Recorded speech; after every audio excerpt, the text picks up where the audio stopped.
Here's a winter fantasy story blending dragons, knights, princesses, and burned villages into one chilly, fire-lit tale.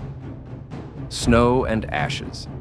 The first snow of the season fell silently over Eldenfrost, blanketing the ruined village in a deceptive peace. Blackened beams jutted from the snowdrifts like the ribs of a frozen beast, the air still thick with the bitter scent of smoke. Only yesterday this had been the home of laughing children and bustling markets. Now, the only sound was the crackle of ice forming over charred wood. Sir Kalen of the Silver Guard knelt beside the remnants of a cottage. Beneath the ash, he found the delicate silver brooch of the village seamstress, warped by heat, yet still clinging to beauty. His gloved hand closed around it. Another village lost. Above, the sky rumbled, not with storm, but with wings. A shadow passed over the snow, vast and sinuous. The dragon was gone as quickly as it had appeared, a black shape vanishing beyond the jagged mountains to the north.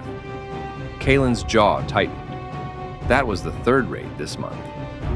Far within the frostbound keep of Vaindrel, Princess Alara paced before the throne. Her father, the aging King Harrow, sat shrouded in furs, his eyes clouded with sickness. "We cannot defend the realm if we hide behind stone walls," she urged. "The people freeze and burn at the same time, Father. Ice in the air, fire on the ground." The king's voice was a whisper. "The dragon is no mere beast, Alara. It is bound to the Worm King's will. And the Worm King was thought long dead." A horn sounded in the courtyard. The gates opened and Sir Kalen strode in, snow clinging to his armor. He knelt before the princess, his cloak still carrying the scent of burned timber. "Your Highness," he said, "I have seen the villages in ruin, and I have seen where the dragon flies when it leaves. The frost-spine peaks." Alara's eyes lit with a dangerous resolve. "Then that is where we will go." Thus began their journey. A knight sworn to defend, a princess with fire in her heart, and a trail of frozen ash leading to the lair of a creature older than the kingdom itself.